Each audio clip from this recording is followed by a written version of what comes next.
You just caught me reading my brand new book, Twin Peaks Unwrapped. The book me and my co-host Ben Durant wrote this last year and is now finally out at bluerosemag.com. Supplies are very limited, so you gotta get yours today. This book contains over 100 interviews with cast and crew, community commentary, and, of course, us. For example, here are some of the fine folks you'll find in this wonderful book. Krista Bell, Charlotte Stewart, David Patrick Kelly, Jim Belushi, John Neff, Scott Frost, Cheryl Lee, Matthew Lillard, and the one, the only, Kyle MacLachlan. So get your copy today at bluerosemag.com.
Welcome to Twin Peaks Unwrapped. I'm your host, Ben Durant, and beside me is...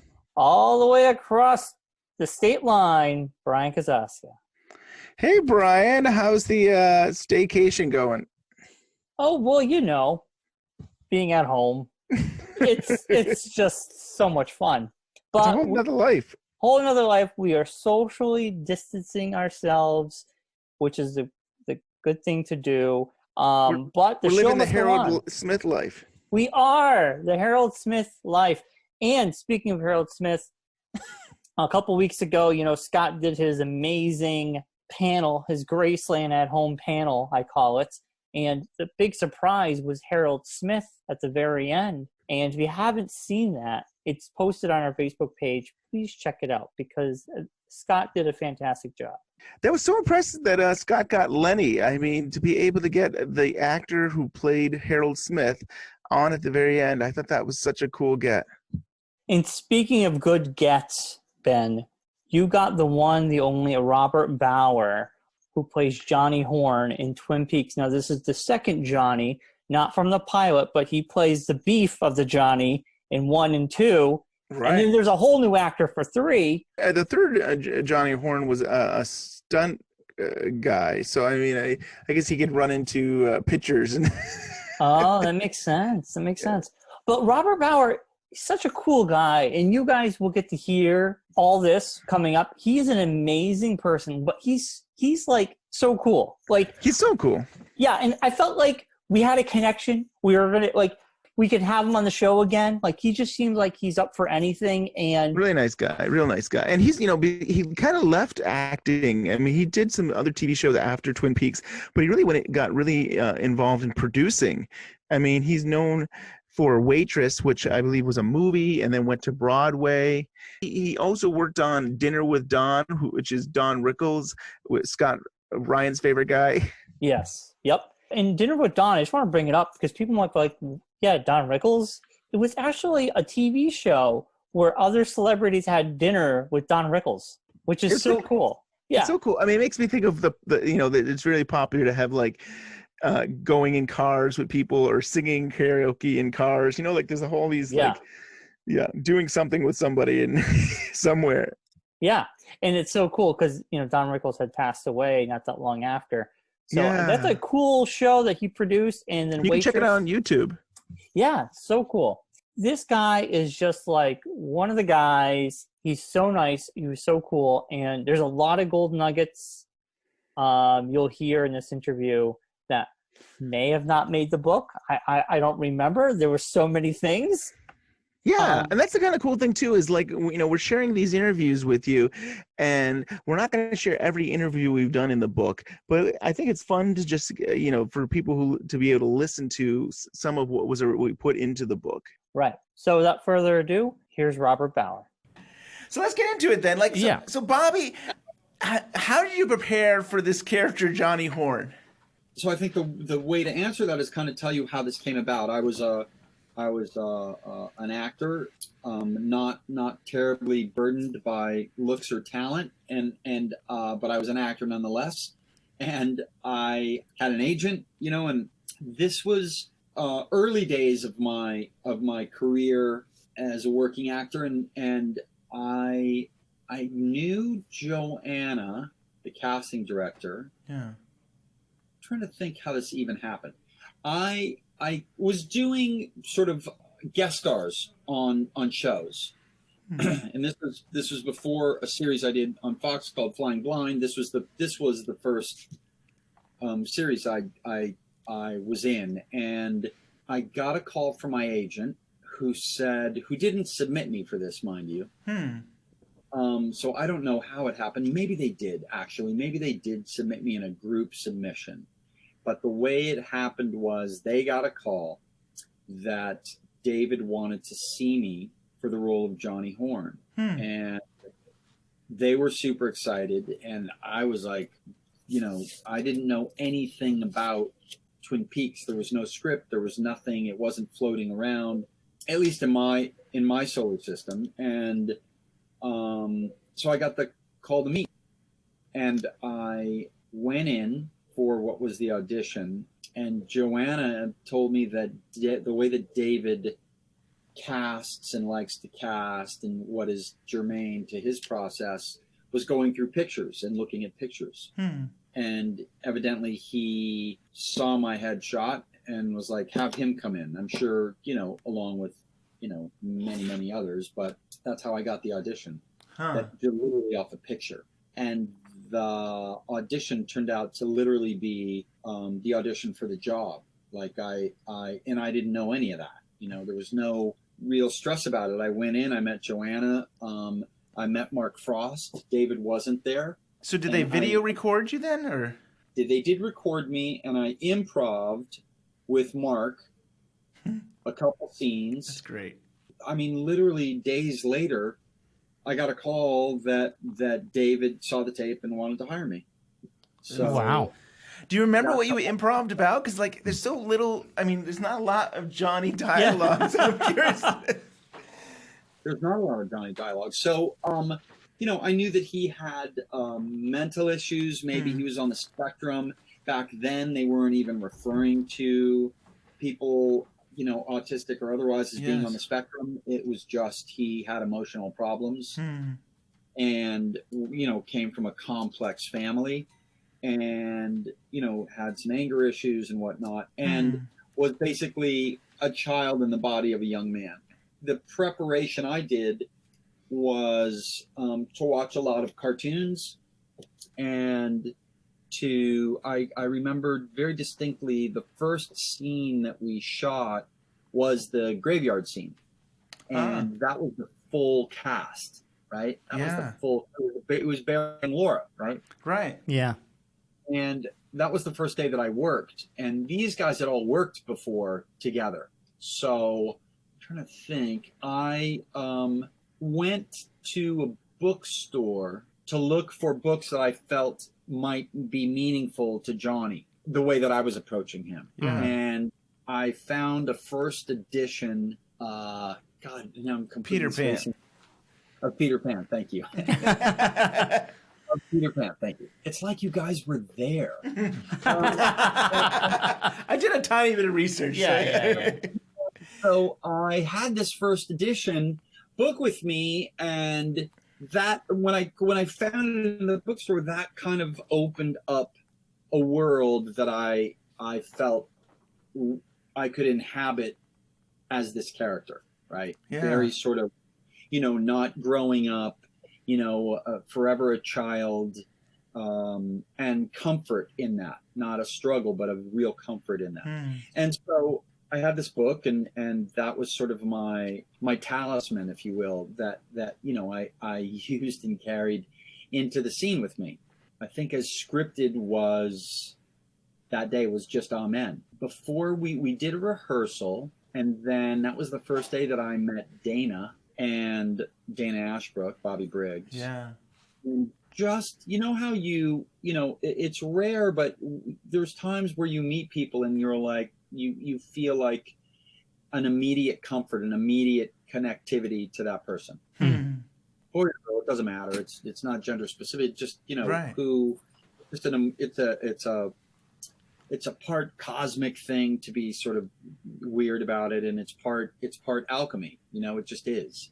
And we connected on such a, like, he just really dug that I had this book and at once dug it and at once made fun of me for it. And we were just actors fucking around and we just clicked right out of the gate. We just clicked. We recently talked to Bobby Bauer, and he mentioned the funeral scene and when you guys first met, and you were kind of like making fun of him that he had a Peter Pan book and stuff like that. Do you remember meeting Johnny Horne, Bobby Bauer? Oh yeah, it was at the funeral, the day of the funeral. Lord promised me. Yeah, I met him, and we became really good friends. We became best friends, actually, and for the rest of our lives, I'm godfather to his kids and stuff. He had a little Peter Pan book that he brought to like the first gathering of like when we were starting to shoot the series, and there was like a little get together at the production office, and so. He was there and he had this Peter Pan book that he was carrying around. I remember not knowing him at that point and then when I met him, I finally was like, dude, I was laughing at you for having that. It was funny. But I was a stupid asshole kid then, I think given that immediate level of comfort helped drive Dana. I'm not speaking for him. We've never really talked about it, but I think his level of comfort of breaking through me, and like in that scene I remember him grabbing me very specifically and moving me aside, but the way that he grabbed me wasn't with anger but with purpose, I suppose, and care, right? He didn't throw me aside to make his entrance. It was a really interesting thing. But anyway, so the preparatory, I'm completely off track from your I think it's really interesting. I really like this. It kind of fuels it a little bit. Is that was my preparation. The preparation was cartoons, and then I wanted to inhabit a world that I felt I could keep coming back to, and Peter Pan was that world in that book, very much so. And then a little interesting side note about that is that a very, very dear family friend of my then girlfriend, soon to be wife, current wife, only wife, was best friends with Bruce Cohen, the producer. And prior to being a producer, he was in the DGA trainee program, and his first job was working on The Color Purple for Steven Spielberg. Spielberg smartly swept him up into his surroundings and being and arms and business. Bruce's first assistant director job. So he went from trainee to second assistant director to first assistant director. His first assistant director job, ironically, was on a film called Hook. And I had the book still. The book was in my possession. And I gave him, when we all found out that he got this job, I gave him the book, and he has the book. That's awesome. cool. That's so cool. Yeah. So I think you did say this, but like, is the book more of a symbol? Like, did you read the book as well, or did you understood what the book meant, and it was more of a symbol than actually looking at? I read the book because it just helped me go to places in imagination in this character that I would inhabit. As the viewer, the first time we see you is in episode 2, which is the only time I think it was actually shot out of order. I mean, David Lynch was working on Wild at Heart, and so he shot it, I think, around between 6 and 7 or so. But what was it like being directed by David Lynch? David is, this altogether ethereal, the alien human being. He's unlike anybody that you will ever meet in his approach and presence and being. He's really fantastic, and is an artist from head to toe, and is not bound by convention. And I think that is what allowed him to be the filmmaker that he was and that is, and allowed him to frame Twin Peaks, in that it didn't boot to conventional beat and wisdom. It was its own thing.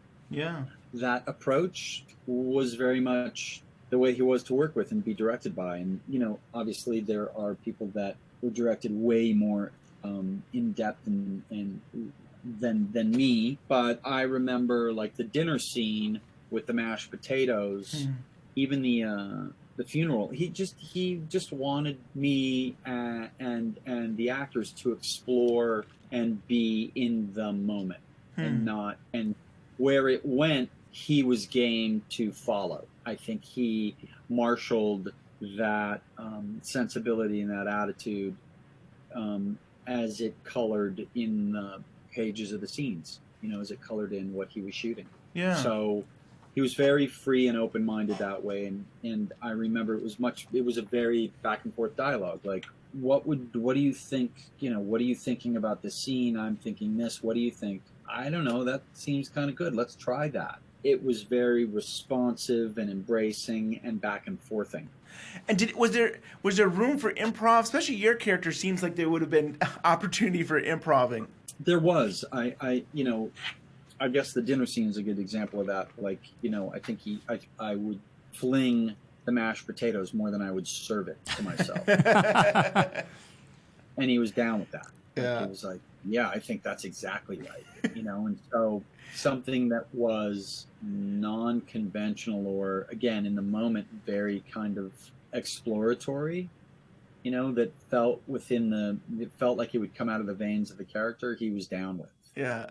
I mean, there were things that were very specific and needed to be specific, but again, it was, he seems very process oriented, very journey oriented. That the goal will reveal itself in the process, which is really, what color do you want to paint with? This color. Ooh, let's try that. Oh, that's a new color. Yeah. What if we add this? What if we add that? You know what I mean? It's a very very hand-in-hand collaborative thing. It was short, but certainly sweet. Yeah. It's funny that you talk about, colors. I mean, Lynch is a painter, so I guess that kind of makes sense in some ways, right, that his style. So I wonder, what do you think the actors thought of you that like you think about that dining table where you're flinging things and like, it seems that's not part of the script. So. I made a point of not being too chatty and connecting with a lot of people. I don't look for that. Yeah. Because I felt I didn't want to feel comfortable. Though Dana and I started a real relationship, like it was founded on a mutual like of each other.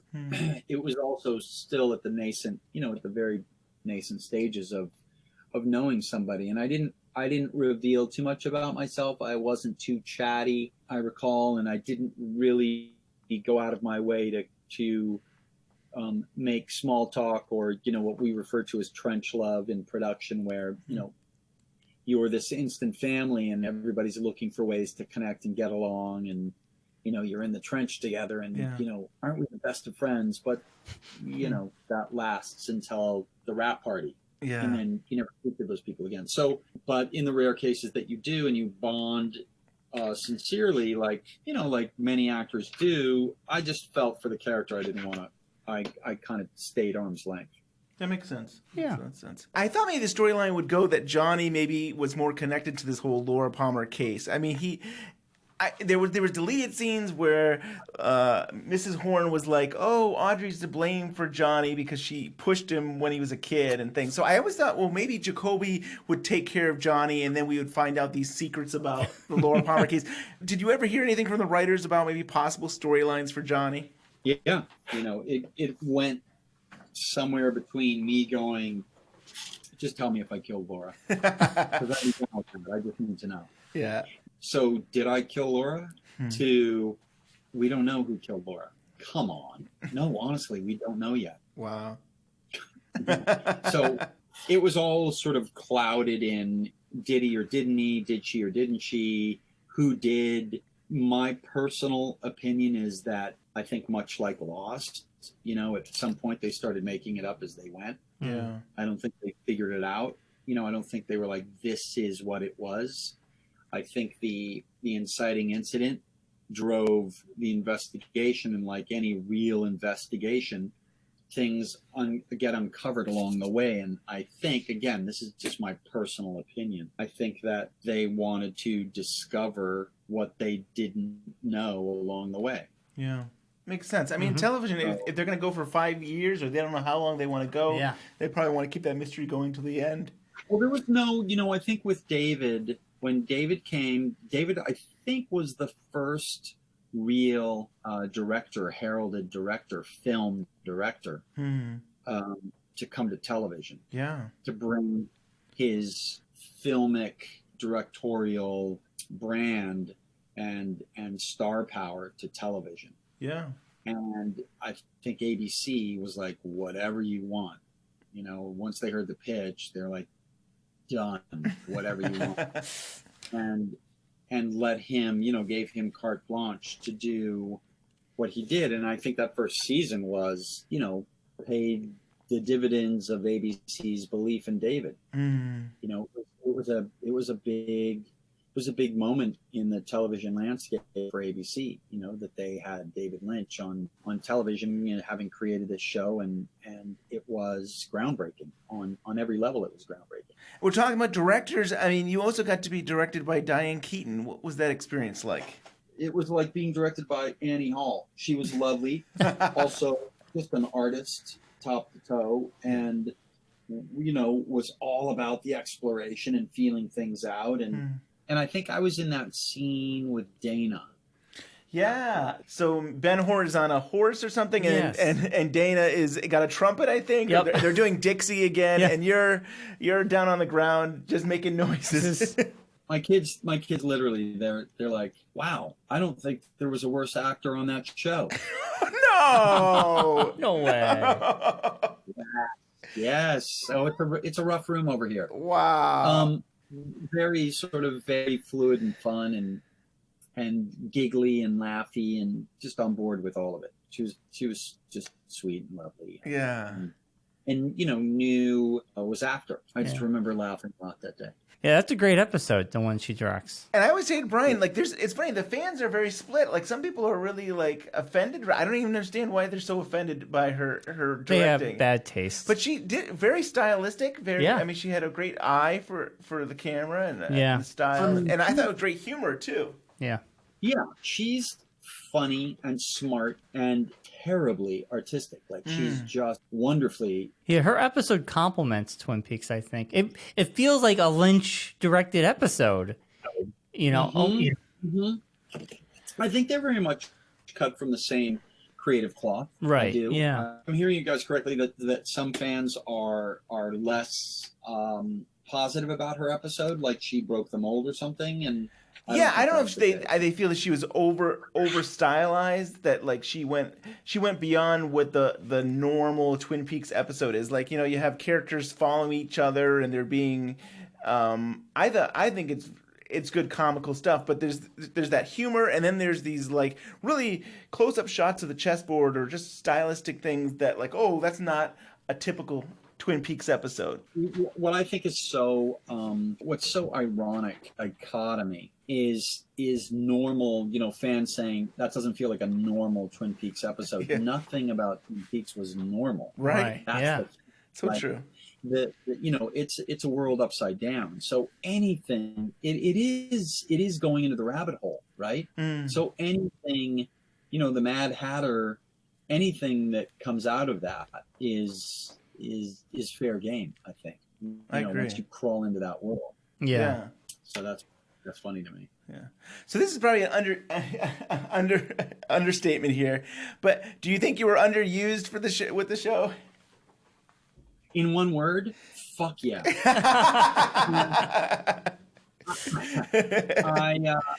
I always wanted to do more. Yeah. I always wanted to do it more, but you in an ensemble, you're serving you're serving something else. And look, maybe I was just crappy and they didn't use me more. That's also probable. No. It's frustrating because, I mean, I love a lot of the characters, but the second season, they just keep on bringing more characters in. And it's like, boy, we have plenty of characters for the first season. You don't need to bring any more in. You got, it's funny. I got lost in the second, like I was lost. I literally, I think I stopped reading the scripts because I was like, I don't know what's happening. Yeah. I have a script and I don't know what's happening. I tried to get through what I could, and then I would get to my scenes and go, okay. Yeah. Yeah. Oh man. So I don't know. I'm certainly not bitter about it. It was an honor, and it was a great thing to be a part of. So you mentioned you're good friends with Dana Ashbrook, and do you have any stories about the two of you related to Twin Peaks? I do have stories. I'm sure I'm not going to tell you 90% of them. Dana was, at the time, the most famous person we knew. Like, literally, it was like a Beatle. He lived in Beechwood Canyon. The first night, I think it was for the Oscars, he was like, hey, why don't you guys, my wife and I were newly together, newly married, and he was like, why don't you guys come to the house, just me and some friends, or the Oscars, come over, we'll have some pizzas and stuff. And we went over to his house. It was like 300 people, and there were 600 pizzas all over in 3 layers of a house. And so we were in New York for the upfronts one year, and Dana was staying at the Plaza, and I opted to stay with my in-laws in the city with my wife. And Dana said, come over to the hotel and we'll go to lunch. And we got over to the hotel, and there were 200 girls out front of the hotel, roped off. And go in and go up to Dana's room, and then we come downstairs, and he's like, yeah, let's go out the back here. And didn't say anything about it. He was staying in the hotel or something because there was a bunch of girls out front. He was whatever. And then we go out the side of the plaza, and the majority of the girls that were out front end up taking after Dana, who takes off in a full-on sprint because they were there to see him. It was crazy. That's really crazy. Wow, that's really funny. He's a phenomenally righteous guy. He's just one of the best of the best. A small indicator is that the tattoo that he had, the one tattoo that he had at the time, he's got plenty more now. The one tattoo he had at the time was a peace sign, and that's who Dana was. Pretty cool. He's just this people-loving, all-embracing sweetheart of a guy. Loves people and humanity, and that's awesome. Really good guy. Really cool. Really, really good guy. Was there ever talk about you being in Fire Walk with Me film? And the first draft actually had a scene of Johnny Horne's birthday. Oh, that's so sweet of you to rub it in. What the fuck? Yeah, I was in the script. I was in, and they put me on hold, and I was gonna do it for a minute, and then I wasn't. And I might edit this out, but I think we can blame Richard Beamer there probably because he was very much offended by the scene, had to deal with some drugs, and he didn't think that he would act that way. So yeah. Mm-hmm. So I hold him accountable. I like the scene. I mean, I think the scene was interesting because you get to see Ben Horne and Laura, and then there's actually Leland is upset because Laura's picture is on Ben's desk, and I thought that it would have been an interesting scene dynamic and stuff, and we would have gotten more of you, but you would have gotten more of me, and wouldn't the world have been a place for it? So we only a few years ago we had the season 3 of Twin Peaks. Were you asked to be return as Johnny? I don't mean to cut you off, but the answer is no. I thought your answer would be that you're so busy now as a director, a writer, a producer that you didn't have time to play Johnny. Yeah, let's go with that. No. Did they? I don't think they did. They hire an actor to play Johnny. Yes. They hired a stuntman, so he wasn't. I don't even. He's more of a stuntman than he is an actor. Yeah, and he did some stunts. Right. Yeah. That's right. He put his head through a wall or something. Right. That's all it was. Yeah. Yeah, no, it was talked about for a second.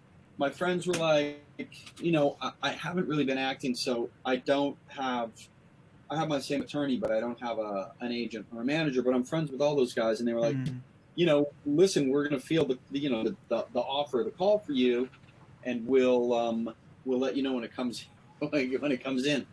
And alas, that call never came. This is really turning into probably what is the saddest podcast in podcast history. Not true. Not true. I'm enjoying. I love the whole Peter Pan book thing. I love and I'm just enjoying all your stories. So it's not sad at all. This is a great show. And I want to hear about. You left acting. I'd love you to share what you did after acting, because I mean you've really been involved with as a writer, a producer, as a director. Can you share with us what you've been up to? Sure, of course. I started producing when I was acting, just as a way to, put me and my friends in, to have more control over what it is to be an actor. Just wait for the phone to ring. And so that was the sort of the genesis of it. It was also, I was very much a student of the process. I was very much enamored with, how movies got put together. And that was the start of it.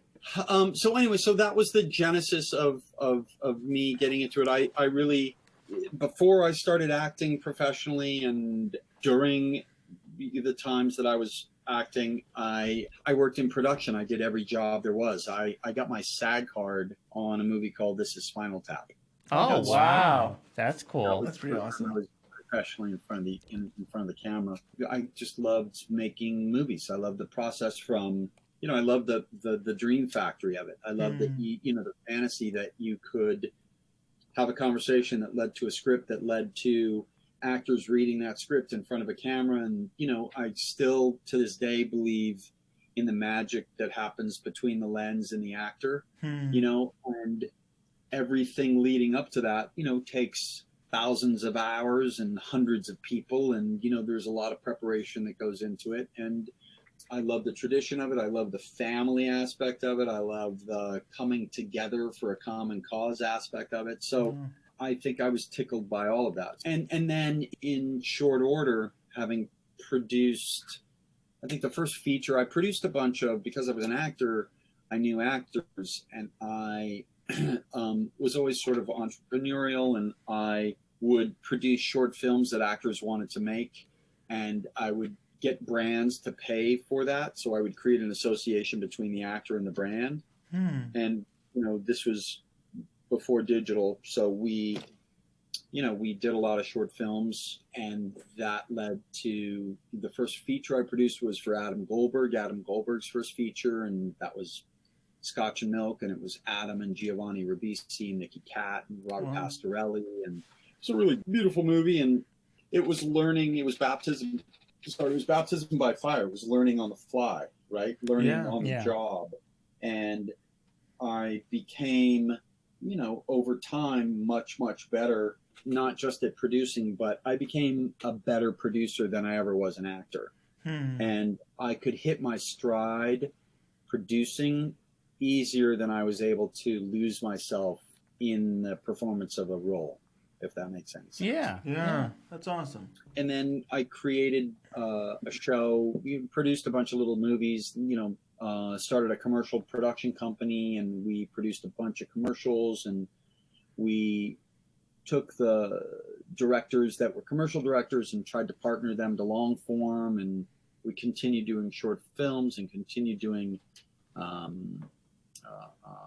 pilots and things like that. And then I created a show with Ali Wentworth called Head Case that we sold to Stars. That was a original half-hour comedy that we ran for 3 seasons, that I wrote and produced and my partner directed. And then around that time, maybe the first or second season, I developed the film Waitress with Adrienne Shelley. Adrienne and I were put together by a mutual friend. She had a script that we both liked, that she wrote, that she wanted to direct, and we were working on that for about 6 months. And then she called me on a Sunday. She was on the East Coast, I was on the West Coast, and she said, "You're going to be mad at me, but I had a dream last night, and I think we should make that movie. Wow. And I said, the movie Dreamt? And she said, yeah. And I said, cool, is it written? And she said, no. And I said, yeah, I'm going to be mad at you. How are we going to?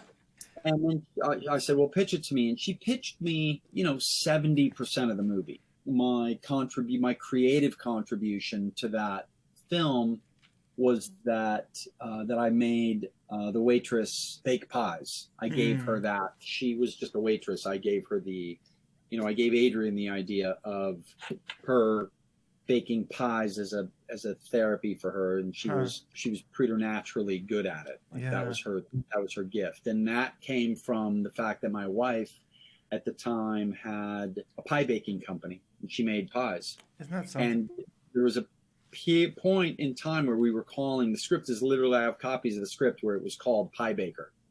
And then Adrian, again, to her credit and her genius, called me up and said, I had a dream and I think we should call the movie Waitress. Wow.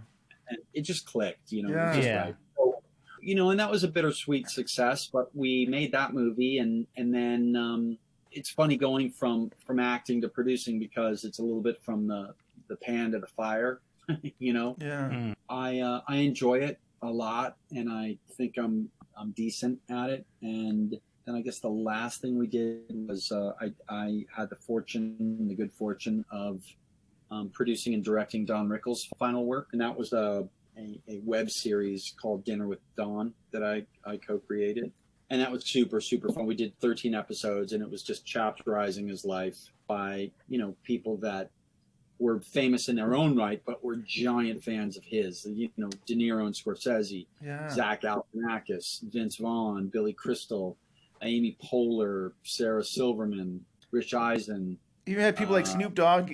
We got Snoop. I reached out to Snoop, and people were like, yeah, he'd fucking love to do this. And we shot at Mr. Chow's, a famous restaurant in Beverly Hills, and I was waiting. I got the call that Snoop was pulling up, and I went out front to wait for him. Don was in the restaurant we were setting up, and a black minibus pulled up, and the doors opened up, and the plume of weed smoke cloud that came out onto the sidewalk, and almost like it was an effect. And from the cloud cover stepped Snoop. It was pretty fantastic. Wow. Yeah, but that was super fun. It was super fun to, because he was a real fan. He was a real fan, and he knew shit, and they were just, what was lovely about it was getting somebody that, had lived the majority of their life, was looking over their shoulder more than looking forward, because there wasn't a lot of road ahead of them. Don was 90. Mm-hmm. And Snoop's, half Don's age, with a lot of life left. It was just a great juxtaposition of somebody looking forward, somebody looking back, and just being, mutual fans of one another. I mean, Don knew Snoop because of his grandkids. It was really cool. Wow. It was a good moment. That's really cool. Special moment. Yeah. The De Niro Scorsese moment with Don was really great too. But yeah, so we did that. We I think are driven by story and things that I picked up along the way, and people like David that I really was, enamored by and fans of, and stole from, because I liked things that they were doing, and it helped shape my likes and my process and the things that I wanted to do. So we're always on the lookout for good stories, because we like to tell stories, and we hope that we are helpful in bringing the things that we take on to life. So yeah. So that's what I've been doing. Well, thank you, Bobby. Thank you so much for your time. This has been awesome. Yeah. Yeah. Likewise, you guys. I rarely do these kind of things, but this was super fun and easy. And listen, I don't get bored of talking about myself. And that's what we want. We want you on the show to talk about yourself. Right. Thank you, Bobby. Yeah, thank you. You bet. Take care. Thank you, Bobby Bauer. That was so cool to get to talk to you. I mean, you have so many great stories. We really enjoyed it. Yeah, I mean, I was kind of like envisioning him coming back on the show to do like like a community rewatch episode, just like when Johnny Horne was made the appearance. I'll be like, hey man, you want to like just talk about it like with like some people? Like I'm hoping. It's something I feel You're like putting it out there now. You really want to? You can go reach out to him if you want. I will. All I right. feel like we made a good connection here. That we He's could awesome. have him on at least one more time before the end of our show. Yeah, all right. You guys, we'll update you on whether Bobby would be willing to do like a community watch. I mean, that would be so cool. I can't believe you're telling people when we haven't even asked him, but you're a wild man, Bryon. You know, there's that saying: if you put it out in the universe, sometimes it'll come true. So Sometimes, yeah. This is my universe. I do love his stories. I love that, like him using like Peter Pan book to help motivate him to be a child. And like, you don't think about sometimes the process that an actor goes through, that he's watching cartoons, he's doing all these things to try and keep him thinking as a child. And I thought that was just pretty cool, his process. Yeah. And hearing about his relationship With Dana Ashbrook. Right. That was just really cool, and how we got to speak to Dana and kind of make that connection with the two. In Reflections, the book, Brad Duke's book, I think Bobby had mentioned that Dana and him were friends. But it's so cool to hear the other side, to hear that Dana had such mutual respect, so much that Bobby became his kid's godfather. So cool. And I'm glad we got to have both their takes on that. So, I mean, it was a great interview. I mean, Ben, you did it again. I like, the credit goes to you, my friend. I mean, it's always about us. It's supposed to be. It's not. It's nobody's supposed to know that I go and get these. It's supposed to be us. It's supposed to be you and I. I sit back and you go and reach out to the reps. You're the magic man. All your hard work here has paid off, but it has paid off because we have a beautiful, beautiful book, Twin Peaks Unwrapped, the book. You can get at bluerosemag.com. Supplies are limited. Get this bad boy while it's hot. And if you're in the market for a digital version, the Kindle is out there for $10, and it has color photos. That's awesome. So I want to say we're under the 300 mark for these books. Yes. And then once they're gone, they are gone. Our thinking would be that the book would be gone by the end of the year. I mean, I don't even know if it's going to last that long. But the idea was that, hey, this is the 30th anniversary. Like, wouldn't it be cool just to have a book that could be available to really diehard Twin Peaks fans? Right. Yeah, and I think it will be gone sooner than we thought. Yes. But Ben, it's time to go. We'll be back in 2 weeks. But if you have a comment, a question, a theory about today's show, give us an email at twinpeaksunwrapped@gmail.com. We are also on Facebook. We're also on Twitter. And also you can join our cast. Now, Ben, tell everybody about the cast. So we have started doing a watch party on this platform called Cast, where it makes it so that a group of people can come together and chat and watch the show at the same time. So we stream the episodes of Twin Peaks, and it's a private viewing. So you just have to sign up for Cast, and we'll put the link in there in our show notes. But you can actually then just request an invite, and we will accept you, and you can come in on Fridays at 8:00 Eastern and watch usually 1 or 2 episodes of Twin Peaks. Yeah, so while we're all stuck at home, socially distancing ourselves during this pandemic, we're bringing the community together every Friday. We've had just great turnout. I mean, the pilot had like nearly 40 people there in the same, and it's great to see so many familiar people, and we're all chatting about things, and we're all just laughing and having a good time about like what we're watching. And we've all seen the show so many times, so it's less, I think, about the show. I mean, it's great to see the show, but it's also just fun to comment about this. And sometimes, you have people who are like, did you know this? Did you know that? And just to share our own experience with the show. It's actually a fun time, and it goes by so quickly. And Ben surprises us with some extra bonuses now and again. Yeah, we'll get commercials, and we'll get deleted scenes, and I try to get a bunch of things. I try to make it a good 2 hours. So you got a good 8 to 10 Eastern. You get a good mix of stuff. Besides the show, you get some other little goodies. Yeah, so it's a great time. Come join us Friday nights at 8:00 Eastern. And like Ben said, all those links will be in the show notes. And they're always on social media, too. Give us that 5-star review on iTunes. And we're on Spotify, all your wonderful podcast places. And with that, we'll be back in a week or 2. See you soon.